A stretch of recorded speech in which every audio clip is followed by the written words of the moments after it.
semuanya, saya Faradina Khairusar Rahman dari kelas Humas 2019 ingin menjelaskan 4 topik pandemik corona di Indonesia. Jadi, stay tune. Corona sangat berdampak bagi Indonesia dan juga kebijakannya. Seperti yang pertama, ada pembebasan napi. Nah, sekitar 30.000 narapidana dewasa dan anak-anak akan dikeluarkan penjara lebih cepat dari waktu yang seharusnya.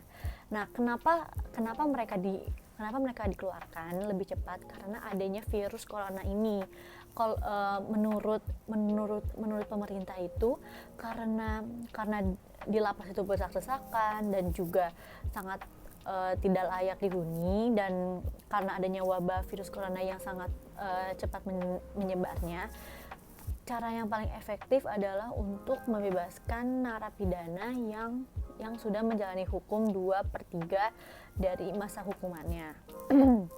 Dan juga menurut Menteri Hukum dan HAM yang bernama Yasona Lauli itu, ia juga mengusulkan untuk membebaskan napi koruptor yang umurnya di atas 60 tahun. Nah, dijelaskan salah satu pertimbangan dalam membebaskan para tahanan itu adalah tingginya tingkat hunian di lembaga permasyarakatan, lembaga pembinaan khusus anak, dan rumah tahanan negara, sehingga rentan penyebaran virus corona itu terjadi di dalam lapas.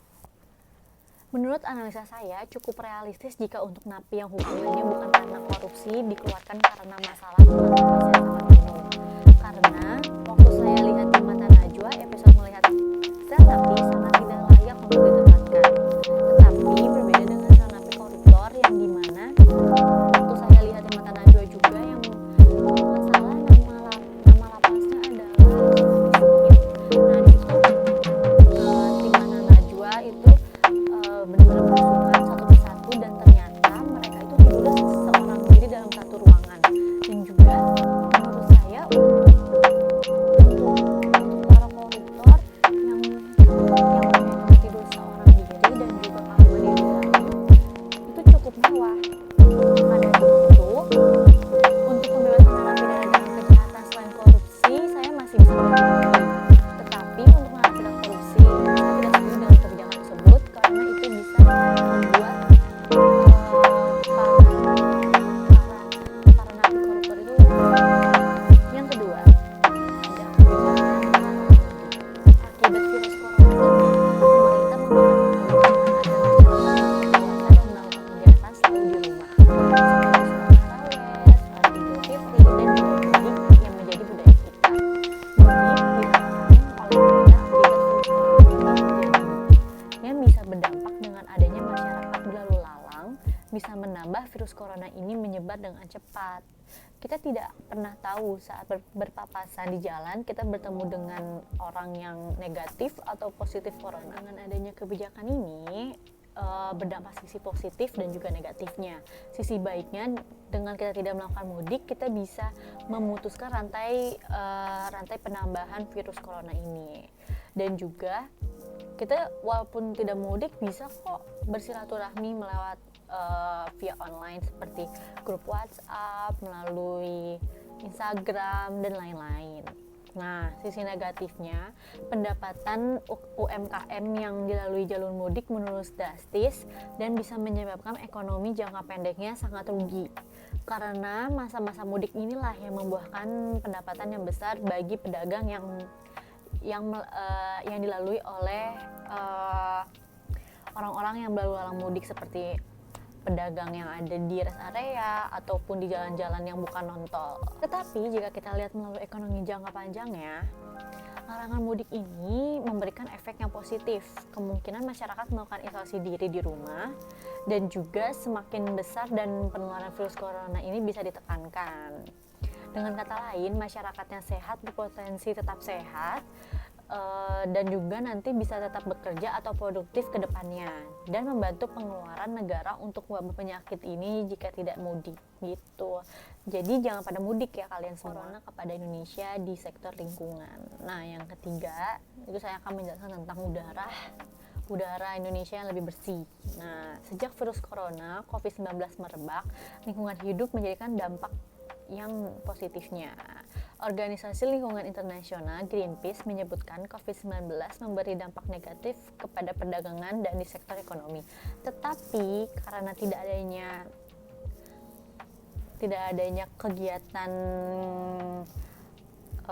pekerjaan, lalu polusi dan industri juga berkurang, itu menaikkan kualitas lingkungan hidup, yang dimana udara menjadi lebih bersih, sinar matahari menjadi lebih panas, dan juga udara juga menjadi lebih segar.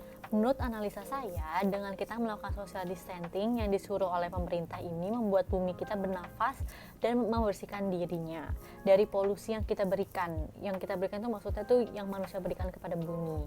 Maka dari itu, udara menjadi lebih segar dan juga langit menjadi lebih cerah. Sinar matahari pun lebih cerah dari biasanya, dan banyak masyarakat berjemur di pagi hari seperti saya dan teman-teman saya ataupun seluruh masyarakat Indonesia yang selalu menyempatkan waktu untuk berjemur di jam 10 pagi hari, karena itu sangat bagus untuk tubuh kita. Ini membuktikan jika lingkungan yang kita tempati lagi dibersihkan melalui virus corona ini, alam pun butuh dibersihkan seperti kita membersihkan diri kita sendiri. Yang keempat, ada pelanggaran hak asasi manusia akibat virus corona ini. Nah, respon terhadap epidemi ini berpotensi memengaruhi hak asasi manusia dari jutaan orang. Hak seseorang atas kesehatan yang dijamin Deklarasi Universal Hak Asasi Manusia memberikan hak atas akses layanan kesehatan, akses informasi, larangan diskriminasi dalam penyediaan layanan medis, kebebasan dari perawatan medis konsensual, dan jaminan penting lainnya. Selanjutnya saya akan menjelaskan tentang pembatasan informasi di awal penyebaran virus. Nah, seperti yang kita tahu, isu virus corona ini sudah dibicarakan dari akhir Desember, dan Indonesia baru konsen tentang virus ini saat ada WNI yang positif corona di awal Maret 2020. Di sini pemerintah Indonesia tidak memberikan informasi yang transparan kepada publik. Banyak orang yang berasumsi sebelum bulan Maret itu pasti banyak orang yang sudah terkena corona, namun hanya pemerintahnya saja yang menutupinya. Karena Indonesia belum siap menanggapi virus ini, dilihat dari kurva yang terkena corona semakin meningkat saat di awal bulan Maret itu. Selanjutnya, hak atas kesehatan. Indonesia sangat keteteran untuk menangani virus corona ini.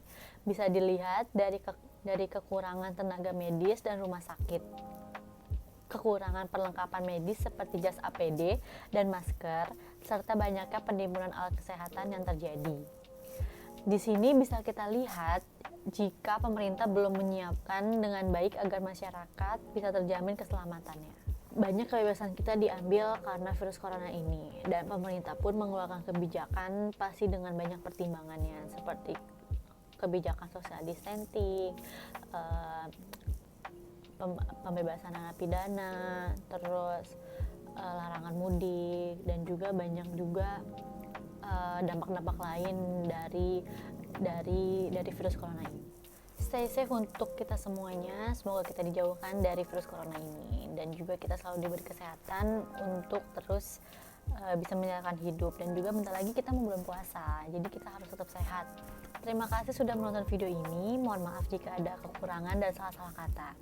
Wassalamualaikum warahmatullahi wabarakatuh.